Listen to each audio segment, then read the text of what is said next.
The roundtable is on shifting paradigms and expanding horizons to bring about an innovation economy. And I'm going to ask each one of the panelists to briefly just stand up as I introduce them. Last time I did this, somebody mentioned correctly that they didn't know who was sitting as I was reading out the names and bios, which is correct. Apologies. So Gisu Hariri. Gisu Hariri is the founder and creative principal of Hariri and Hariri Architecture, a New York-based multidisciplinary architecture and design firm established in 1986 by Iranian-born Cornell-educated sisters Gisu Hariri and Mojgana Hariri. A holistic approach to design with integration of digital technology, inventive use of materials, a sense of place and social agenda are hallmarks of their work. Brienne Ghafourifar is the co-founder of El-Tahri, a Palo Alto tech startup in the digital communication and data intelligence space. She set a world record at the age of 17 by becoming the youngest college graduate to raise, how much? 1 million in venture funding. That figure has since grown to a meager 8.9 million. Brienne holds a bachelor's degree in economics from Santa Clara University. Neveen El-Tahri is chairperson of Delta Shield, Delta Inspire, and 138 Pyramids Investment Company. She started her career with Chase Manhattan Bank's JV in Egypt in 1994. She began the entrepreneurial journey with the capital market revival, establishing numerous financial companies. She's the first woman to sit on the board of the Egyptian Stock Exchange and has sat on the Egyptian Financial Supervisory Board and numerous other public and private boards. She has been named by Forbes as one of 200 leading Arab businesswomen.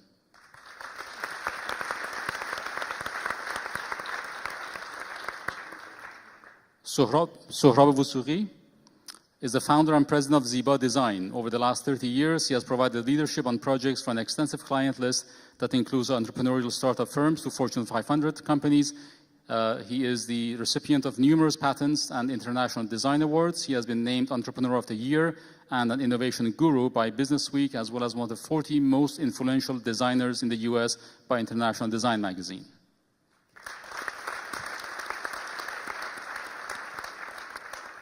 And last but not least, Matthias Gohl, to my left, Senior Vice President of Carl Zeiss, responsible at Zeiss for global corporate strategy, M&A, and new ventures, with 6.5 years as a consultant at McKinsey & Company, with a strong focus on the energy sector. He's based in Berlin, as was worked for BMU German government, AA German Federal Foreign Office, and the IAEA. He studied physics and astronomy in Germany and the University of Washington in Seattle. And he will be your moderator.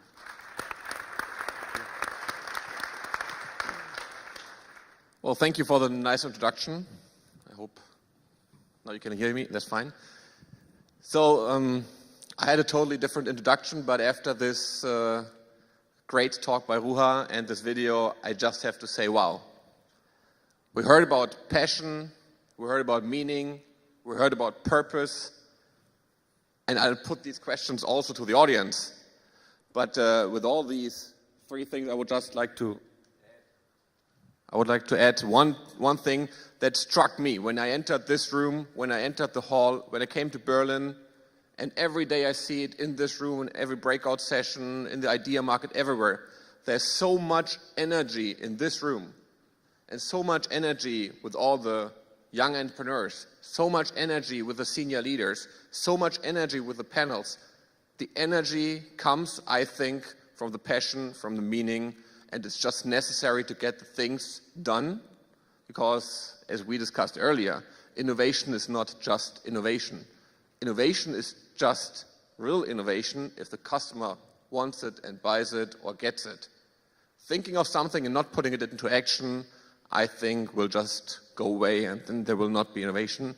But with the energy, with the try and error, with the great people, with the close collaboration, thank you, Ruha, there we have the opportunity to really shape this world going forward. Before I hand over, and let me just explain briefly how we run this. Very short introduction was already done. Let me just add a word or two.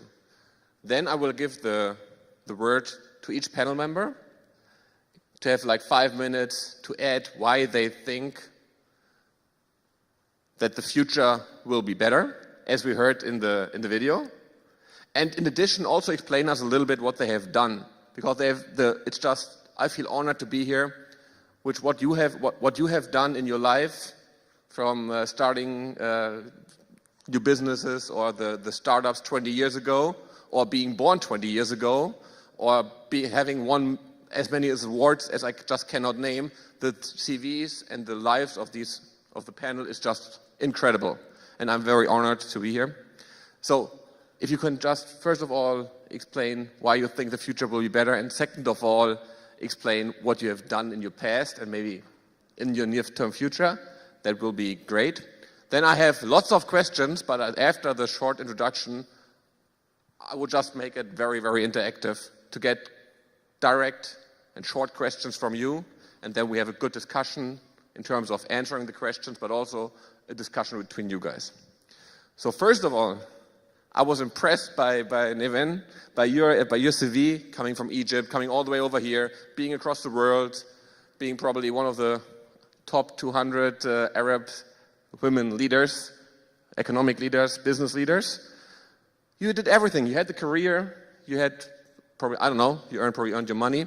So you had a career in the corporate world, and then you moved on to supporting, to running, to helping startups. That's 20 years ago.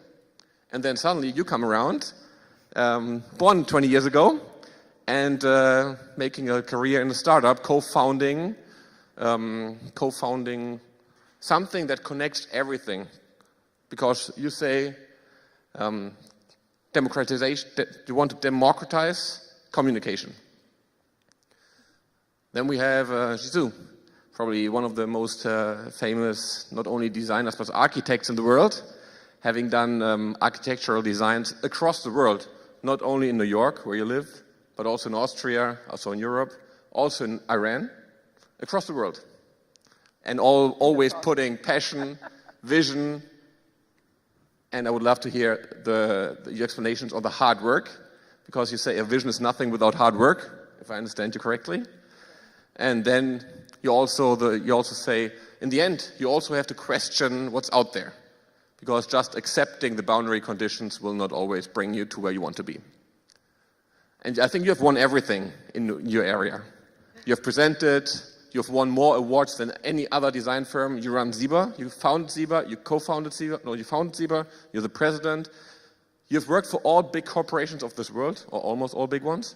I think you also worked for size ones. Yes. So my company now, only for 1 year, but still.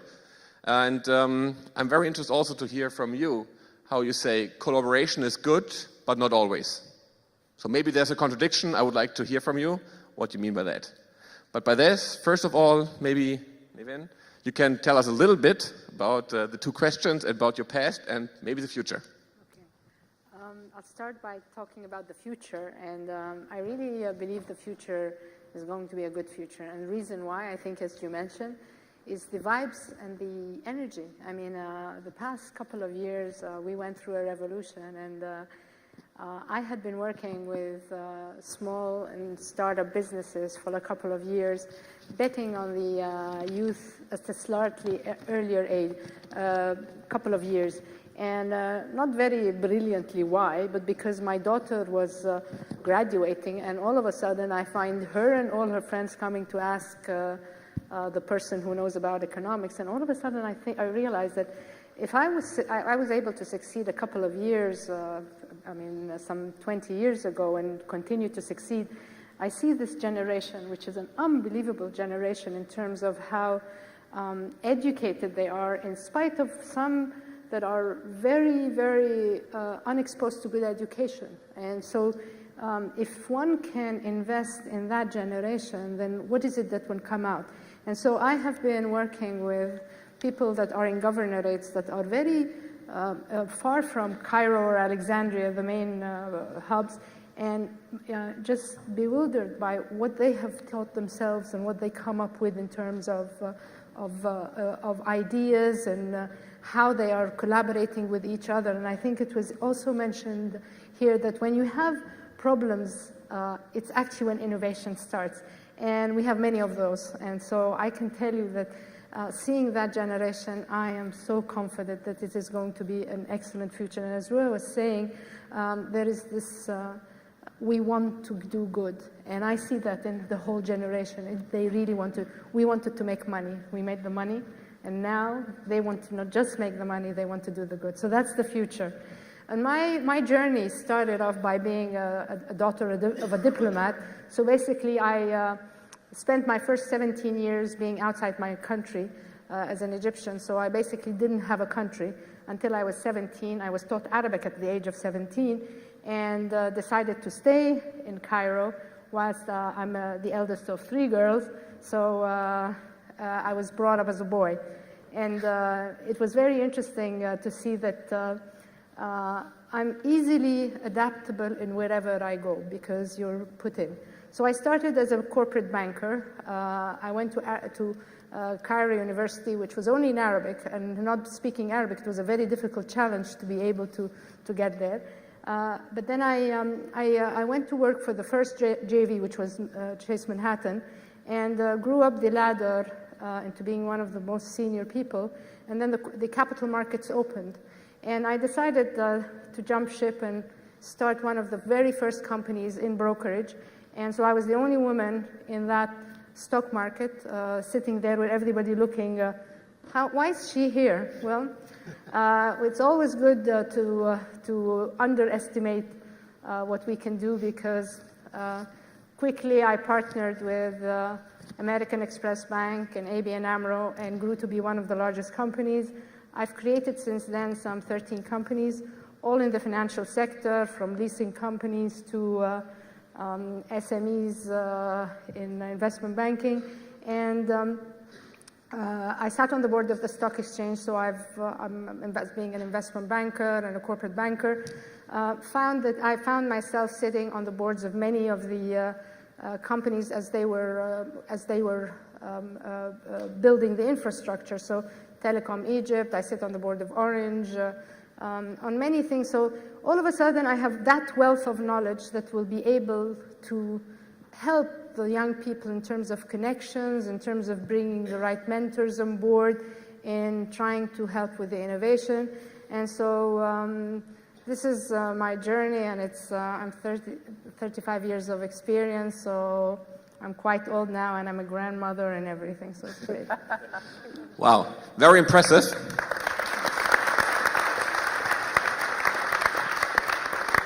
And as a grandmother, you fly to Paris tomorrow to see your grandchild? That's where she lives. So now let's move on to the younger generation that you discussed in your presentation a bit, because the younger generation is fortunate to have support from your side, and she already says it's all about people. Hi, I'm Brienne Ghafourifar. You guys can hear me okay? Yeah. Okay. So my name is Brienne Ghafourifar, and I'm the co-founder of a Silicon Valley tech startup called El-Tahri. We're basically leveraging technology in unique ways to redefine what it means to communicate digitally in the modern world. Definitely a big challenge, definitely one of those uncharted territories, but that's why it's such an exciting journey for us. My brother and I started the company a few years ago, and we really thought about what would the world need that they don't already have today. And I think that's what drives us as entrepreneurs, is solving problems that need to be solved and that the world would really benefit from to create an impact, which is something that was touched on a little bit earlier in the incredible keynote. And for us, it was something actually pretty simple. And that is that one of the barriers that we have in innovation and in technology and collaboration globally today comes down to communications. And personally, I love people. I think people are amazing, and I believe that everything great in this world that was ever created has happened as a result of people and the interactions between people. And in that, we happen to be working on a problem that's so core to human need, and that is the communication with others. And today it's between people, right? It's between me to you and you to your family and friends and colleagues. But tomorrow, with the explosion of the Internet of Things, it's going to be between people and devices. And that's a lot of things, that's a lot to manage every day, right? I mean, I'm sure you guys have a bunch of different apps that you use every day, you check in and out of, all for a similar purpose of just talking to the people around you. And so for us, we said, how do we harness the time that's being spent with all of us checking in and out of these places, and how do we turn that into value and into innovation? And that's where Entify came around. So our goal as a company and as a team is to create a system that allows you to freely communicate with everyone around you in a way that actually enables innovation and doesn't stand at all in the way. So why is it that today, when I want to tell my mom happy birthday, I have to really think about how I'm going to tell her that? Am I going to text her or email her or IM her? Things that really shouldn't matter. And Entify's goal is really to take that away and just say, tell your mom happy birthday and we'll do the rest. And the future of that is something that motivates us in a very big way. And we imagine that innovation will open. And in 50 years from now, one of the questions that was being asked earlier, in 50 years from now, people are going to be living, healthier, happier lives than any time before, because technology will be more involved. There will be no barriers, ideally, between us. And ideally, everything will inspire us to create more and to innovate more. And I feel very fortunate to be in a generation where that's the philosophy. The philosophy isn't let's have a quick exit as much as it is let's build something that the world needs and let's build something that will make an impact. So to me, I do whatever I can to surround myself with amazing people, and I happen to be fortunate enough to be doing what I love, and also doing whatever I can to help encourage others to take big risks and do what they love, because at the end of the day, I think that's where it's at. So thank you for having me on this panel, and I think the keynote earlier was incredible, and I'm so excited about all of your stories as well. Thank you so much.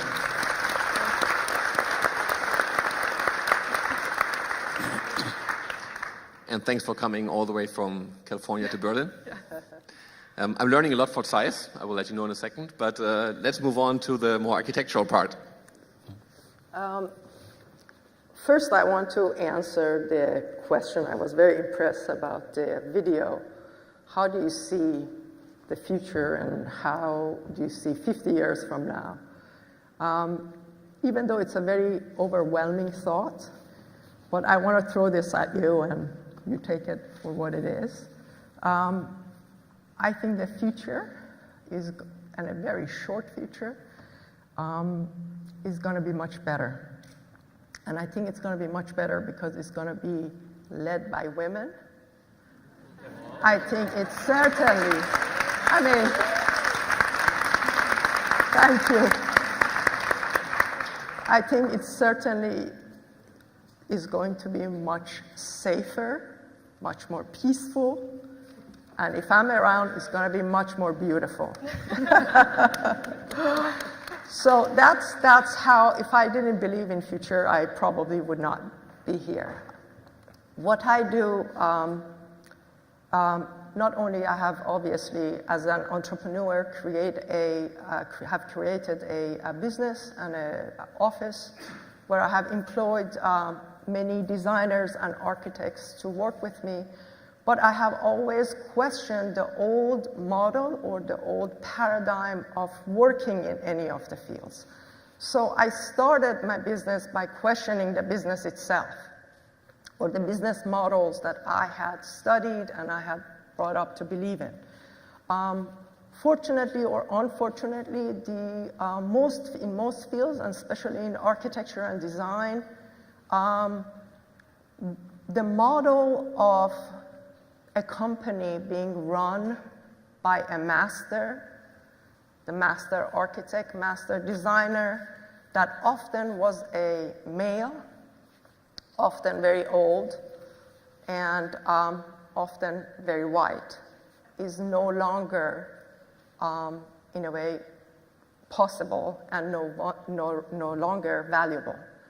To change that, I have tried very much to understand how education, obviously, is one of the ways to rethink everything. And because of that, I completely dedicated myself for 5 or 6 years to go back and teach in architecture programs, because you can't change the minds unless from very early on you have a group of people who think that way and come along with you. And so that was very, very important to kind of reinforce that idea in the schools of architecture. So I was teaching at Columbia University in New York City, among many other also schools that I have gone and talked to.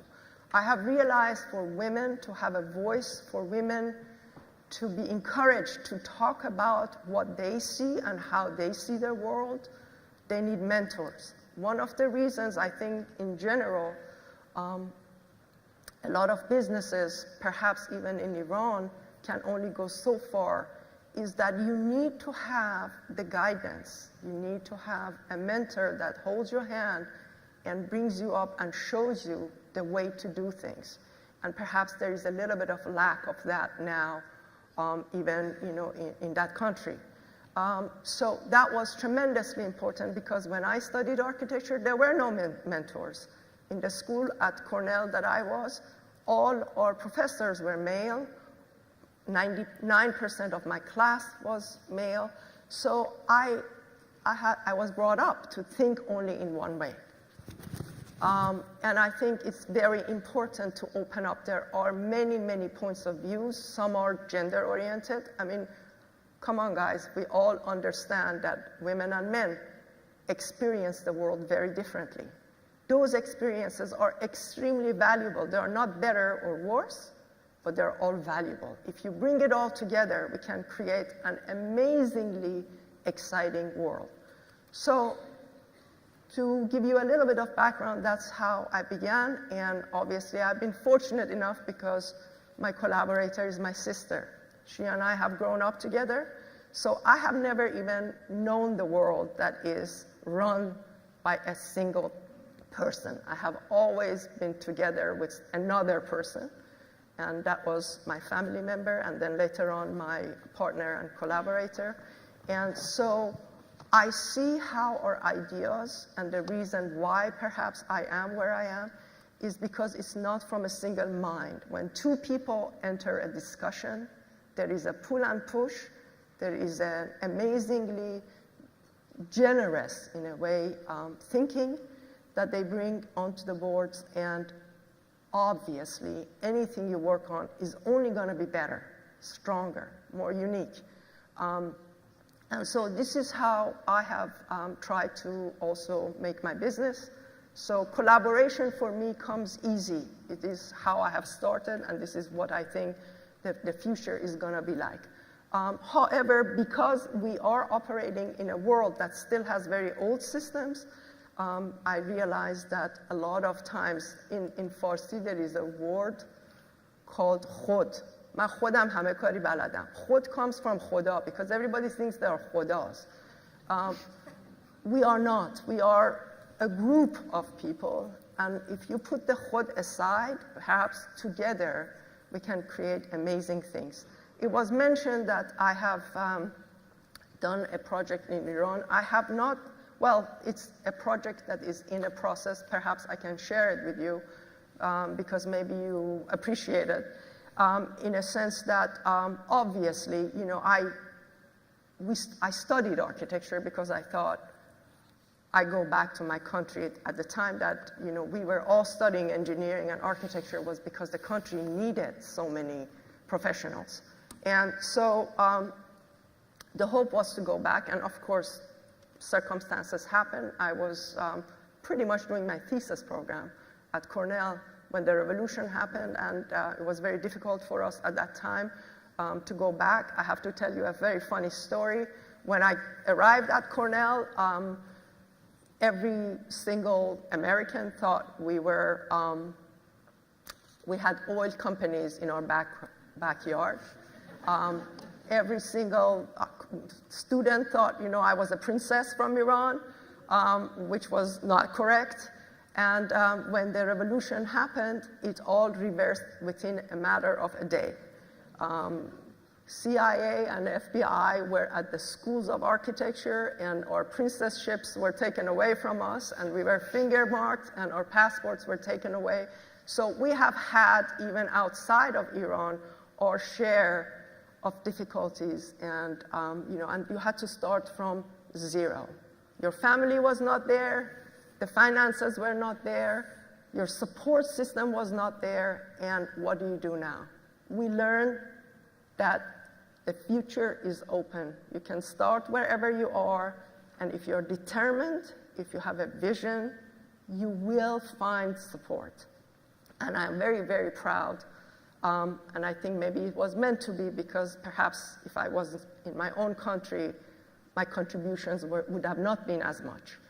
And so, just to wrap this up, I very much am interested in bringing technology and architecture, integrate the two the way Steve Jobs has done for the technology we use today. The reason we love our computers and cell phones and spend all our money on these gadgets is not because perhaps they are faster, they perform better, they have more, they can store data, more and so on. A lot of times we buy these instruments and products because they're also very beautiful. We love them. I mean, I love the things that the technologies. And Steve Jobs, I think, single-handedly was the most amazing person that brought value to design. It's not only engineering, it's not only thinking about an idea, it's how do you execute that idea. To do that, I suggested to some Iranian friends who had come and asked me to work with them to create a structure. I said to them, I can create a structure anywhere in the world. Why would I come to Iran and make it over there?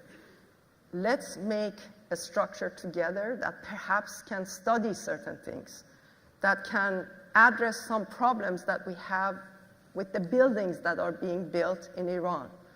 And so one gentleman, who's a very generous person, had accepted, and one of the experiments we are doing is we are trying to create an office tower that has actually 2 layers. I mean, this is something that has already started being done in Iran, that has 2 layers of skin. So the outer skin will, in a way, protect the inner skin.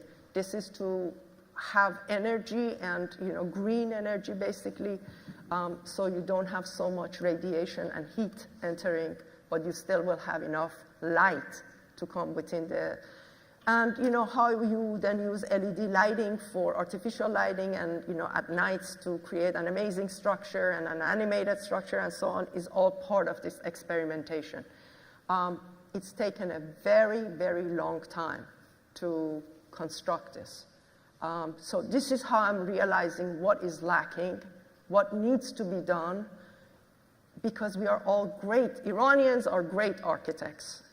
In fact, I said a joke that when I was invited to come here, I thought I was, because I'm not in technology, I thought because of iBRIGE, they know that I'm from Isfahan and I know something to do about bridges. I wish I did, but I don't. So we are great builders, but why is it that we are not building amazing buildings? What happened to us all?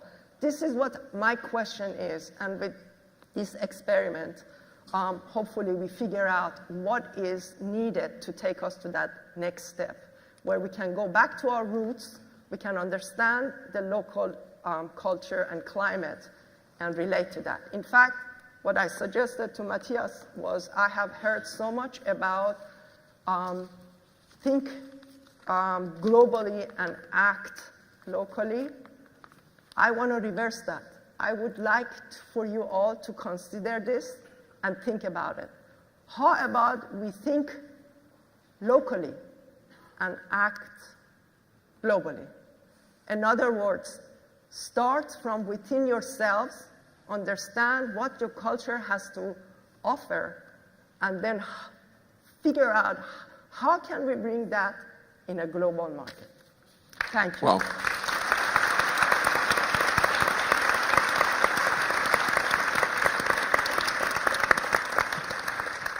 Well, I dare not to summarize that, but there's a lot of thinking behind it, and we will get to it in a second. But let me just mention still 2 or 3 things. You said the future will be better. I agree, but we need to work hard on it, because if we have a vision, we need to work hard. And one thing, why it will be better, because you said it will be more female, and you see it here. You see 3 out of 4 panel members are female. But I do hope, as a male, that we have something to contribute in the future. You have to work harder. We try to work hard, and I take a lot of learnings with it. But there's a very, very good example of a male who has been very successful and contributed to the world. And thank you for being here. And I would hand you the mic. Well, I'm going to make this short. I really don't like to talk about myself, so I will answer the first question. You guys can do Google and can learn about me. But the question about what's the future, I think the future is going to be the same but different. All the stuff that some of our colleague talked about yesterday, about trends and technology, all those will happen, or those are the directions we are moving forward. Whether we get there on time or at a certain time, we don't know that. But the future will be the same because human beings always be the same. And because human beings are the center of everything we do, whether it's an organization, it's a accumulation of a lot of people coming together, doing for creating something for one person. So it's all about human beings. And so I would say that the other part of this thing is that nature will be the equalizer and the agent of balance, where you can see how it's been reminding us about the things we are doing and where we are going, because as human beings, we just go to extremes sometimes. And that's where nature will remind us, whether there are short-term events or the long-term issues that we face, and we suddenly realize that we need to make a turn here. So I think the coexistence of human beings and nature will get us much further than everybody thinks. Robots are not going to control us. No, that's not going to happen. I don't see that. Human beings will be in control. They will take control, and they will always be in control. So that's my prediction for the future. And I don't know, what can I tell you about myself? I was a crazy guy who took the risk 30 years ago, starting a design firm where there was really no design, that much design in the United States. And it was all about passion. It was all about love of doing something great and making a difference. It wasn't about money. It wasn't about anything else. It was just about that.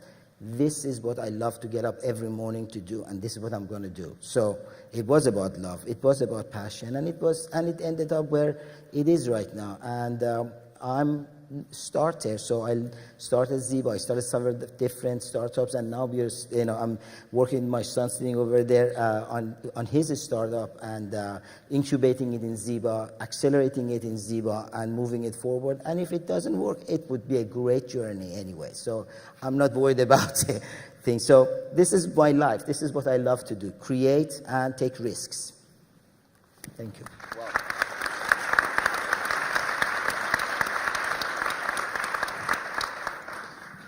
Thank you. Thank you, all of you. Before I hand the mic to you to open up for questions, some reflections for the corporate world. I mean, you might have asked, why is this white German guy with a strange accent from the corporate world, why is he sitting here? Some of you wonder. Yes. So first of all, I worked for Zeiss before that I worked for McKinsey, and Zeiss has been around for 160 years. And we have not been around for 160 years just because we want to earn 10 euros. No. There's a purpose in Zeiss, there are values in Zeiss. We work on them every single day, and we need to work on them for the future. But I'm head of strategy. I'm very worried. What we see here, all the energy, the speed, the innovation, big corporations are not as fast usually. And that's the big opportunity for you guys and the big opportunity for our corporations if we cooperate and collaborate. So there's, I think, the link.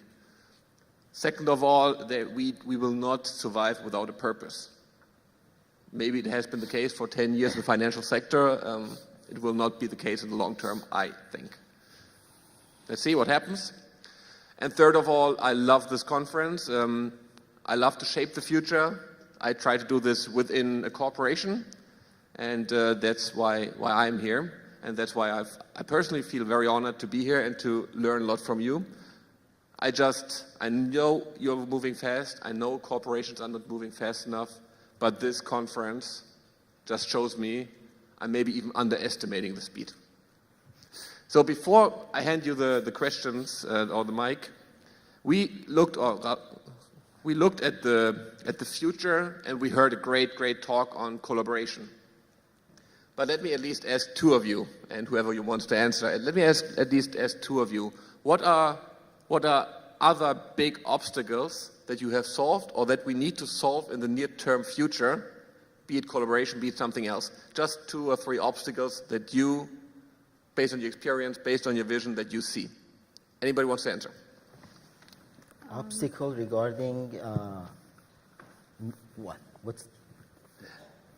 need to give me more context. No, that's a very good question. I studied physics, so that was a bad question as a physicist. Sorry. And I'm an engineer, so. No, let's be very blunt. Let's be very blunt. To go in the direction we saw and make the world a better place, to make the world better than today. Well, I think this whole idea of collaboration is, I don't think people have been collaborating since, caveman. I mean, people come together as groups and did something. They hunted animals or whatever. So collaboration is nothing new. It's that we are now understanding that it's actually more, it's about effectiveness versus efficiency. This is where I see corporations are realizing that, and consumers don't buy efficiency. They don't care how efficient you are. They care about what you give them that they value. So it's about effectiveness and reversing that.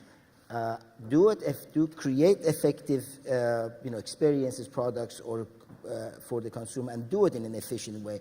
That's the way it has been versus before, because no pun on McKinsey and all the management consultings, because I say that, and I tell you, the management consulting consultants they extract value of corporations, and as a designer, we always say we add value, because we understand the need of the customer and then define what is effective for them. So if we reverse that, you can see that the organization is structured right now, which is created by silos, because it's very efficient and it's easy to manage silos, because you know who to answer to, what is the responsibility of everybody, and take them and trying to make them integrate is a very difficult, messy process. And we see that all the time when companies come to us and say, help us become more innovative, help us change our culture to more innovation culture. The first thing I tell them is that, it's painful. There's 3 Ps. First of all, it has to come from the top. An organization doesn't change because a bunch of middle managements are given the task to go and change the culture. The first P is power, comes from the top. Then it's patience. You gotta be, patient, and it's gonna take time, and painful. It's gonna be painful. So there's a lot of discussion we have, and sometimes we say no. It's not going to happen. We can pay us, and it's not going to happen. So I have said no to projects like that. And so those are the difficulties I see that organizations have in order to, I always say, act big. Stay big but act small. It's very difficult to do. And those are the holy grail of what's happening there. So I see those as barriers in organizations advancing forward. Thank you. At least the pain I'm feeling.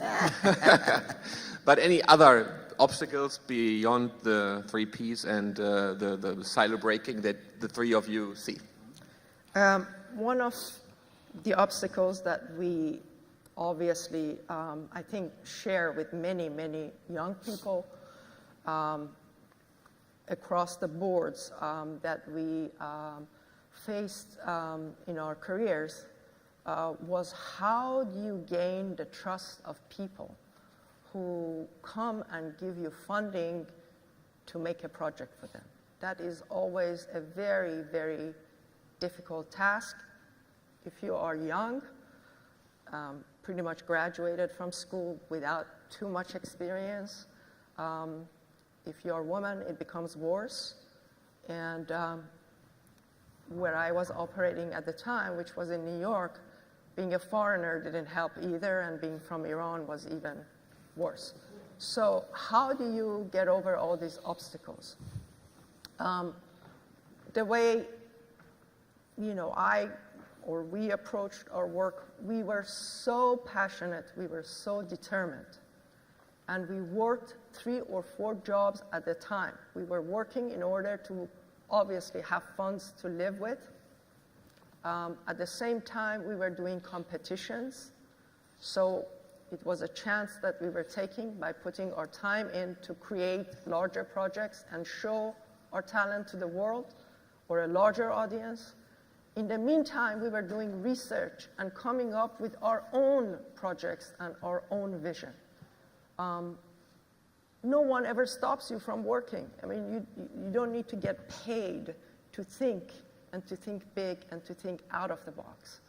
And eventually, when you have enough of those ideas on the table, in drawings, in models, in built form, eventually people, believe me, will find you and pay attention. So that's with hard work. Thank you. So you just added another P, which is passion. So you have now 4 Ps.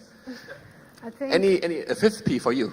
Yeah, I think one of the main challenges is you have a growing entrepreneurial world, and at the same time, the funding is looking for investment, and they're not meeting each other easily.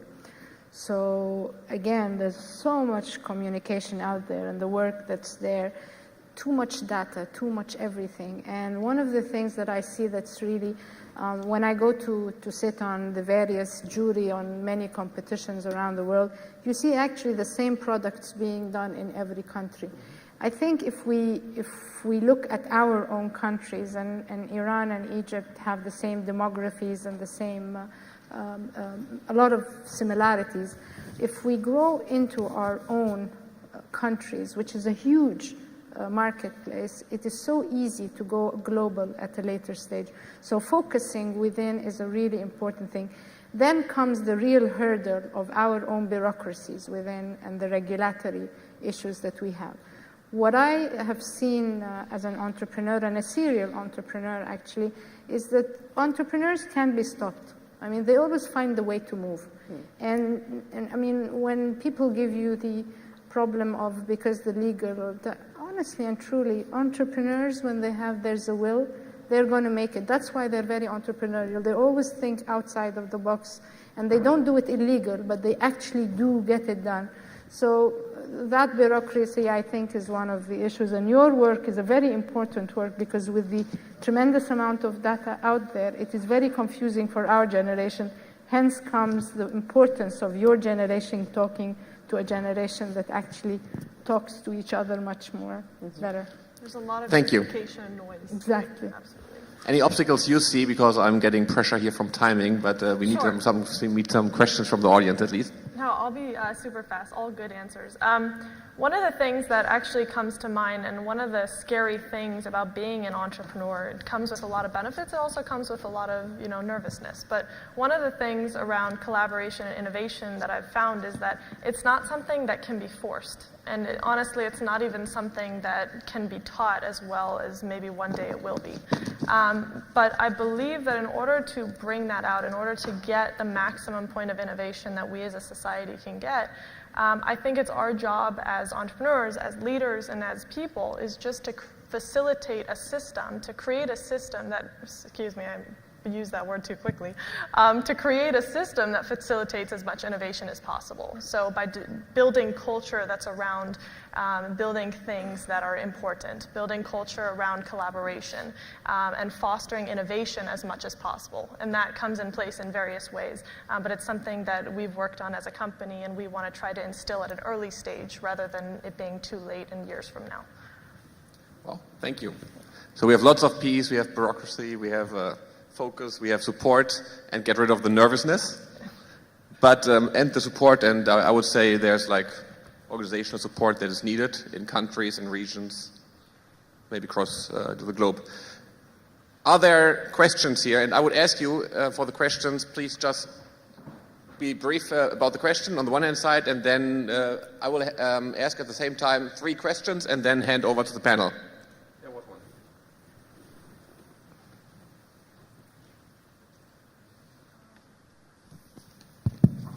My name is Sarah Fotovat. I have a bachelor from Tehran University. I lived for the last 22 years in the US.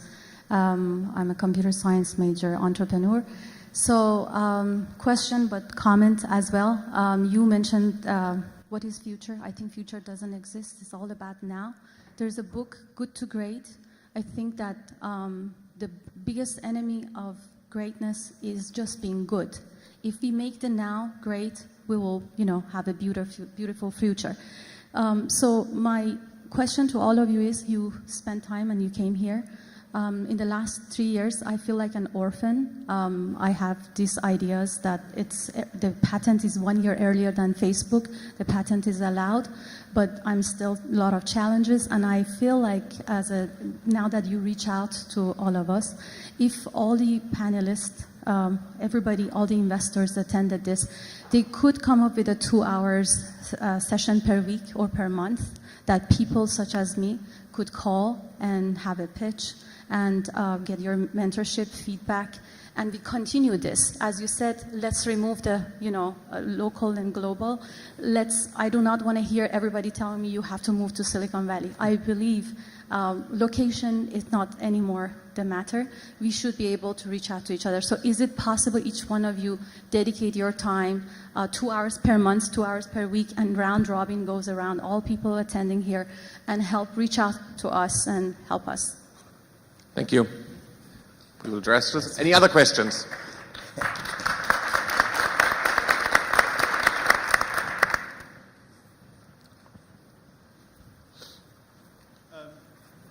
You hear me?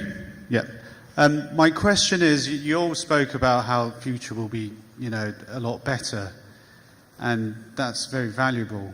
We had a discussion yesterday about social entrepreneurship and how they think they're going to make the future a lot brighter and they're going to make everyone's life a lot better. You four as, very successful entrepreneurs who have made things better for the society, what do you think when you hear about social entrepreneurship? Do you agree with it? Do you think this is a new phenomena, or has it always been around, it's just a different name? In other words, personally, I'm a bit skeptical when I hear social entrepreneurship. I'd like to hear about, successful entrepreneurs, in the context of future being more successful. What do you think? Thank you. Thank you. Third question. No, good. I don't have time, but... No, sorry, but we can talk directly afterwards. So I would hand to the panel. I know that you want to answer one, but let's go around the 4 panels and then we will wrap up. No, go ahead. I mean, I was trying to understand the question. I couldn't hear it. So there was one question on how can we move from good to great, and would or could, my words, and could or would you dedicate your time as you are very successful, or could others do it? And the other one is how to be in today's world, I think, a successful entrepreneur, right?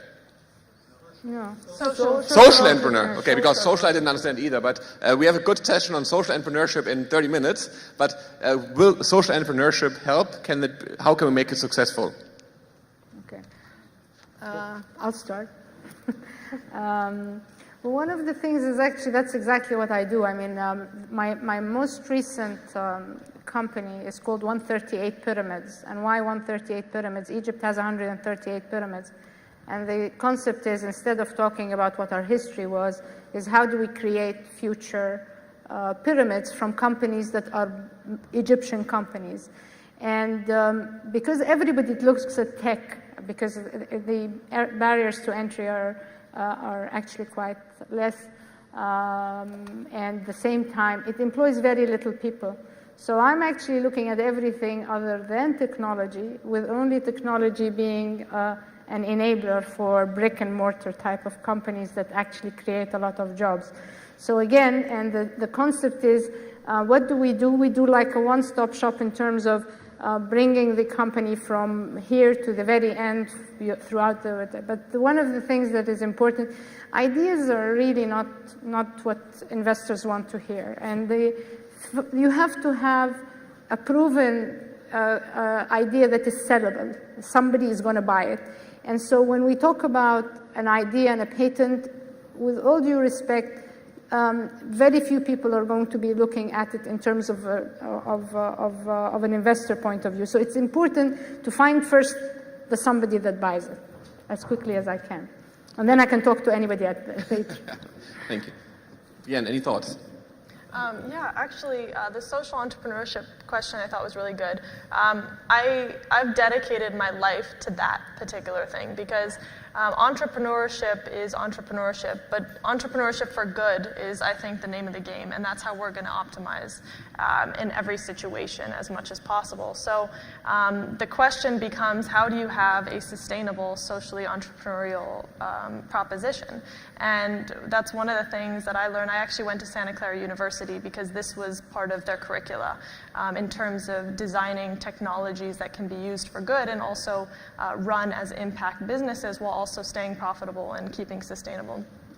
So for me, it's about working on a cause that matters, right? So the social entrepreneurial piece, there are tons of companies in the world, many amazing people working on amazing things, and there are many different ways to make an impact. So a good example of this is the Red Cross. Red Cross is a nonprofit, but the world can't really live without Red Cross. It would be pretty crazy to experience that.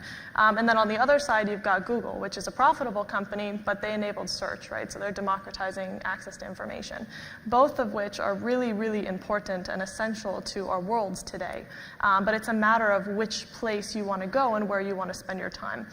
Both of them have extreme impact. Both of them are irreplaceable, right? If you really think about it, imagine your world without either of them. It's pretty difficult. But social entrepreneurship, to me, it's about creating impact in a way that it can be sustained and in a way that it can continue and build enduring value over time. Thank you.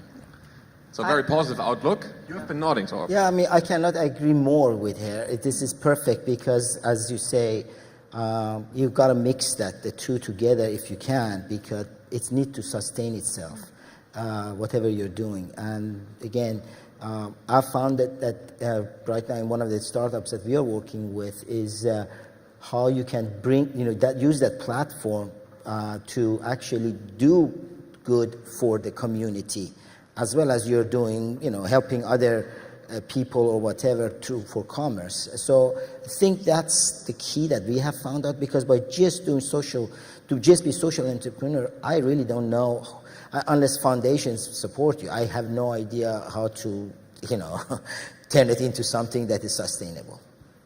Thank you. So the last word goes to you. Yeah, I wanted to say that I have never separated between entrepreneurship and social entrepreneurship. I mean, one leads into another. Why create and innovate something that has no meaning or use? I mean, I don't see value in it.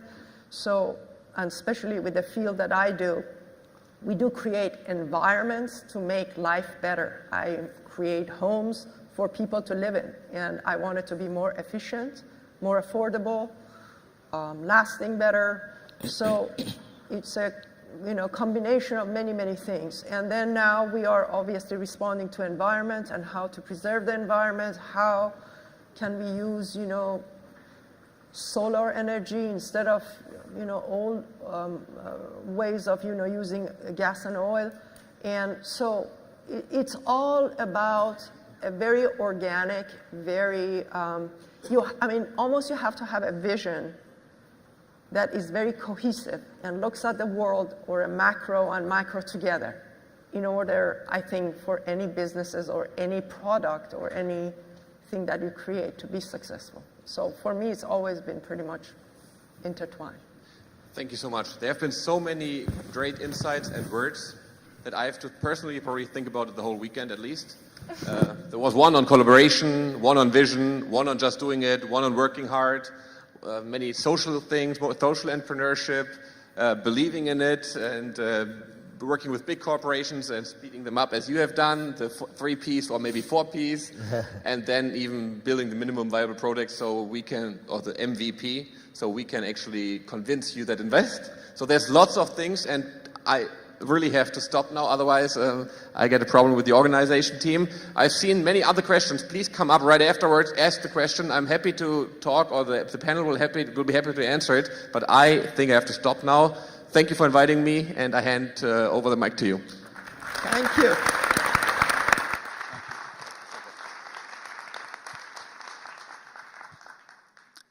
Thank you, Matthias, and thank you all the panelists. So we're going to have a very quick break, maybe just 10 minutes or so. The breakout sessions are going to start at 4:30 sharp. I have a couple of announcements. One of them is that after the breakout session at 6, around 6:15, dinner will be served. And then, as usual, we've saved the best for the last. At 8 o'clock tonight, we'll have an unbelievable speaker, somebody that you have never met and somebody that you will probably never meet again. Reza Pakravan, who has done amazing bicycle journeys across the Sahara Desert by bicycle and gone from the Arctic to Cape Town by bicycle and scaled Mount Sabalan in Iran while carrying his bike on his shoulders.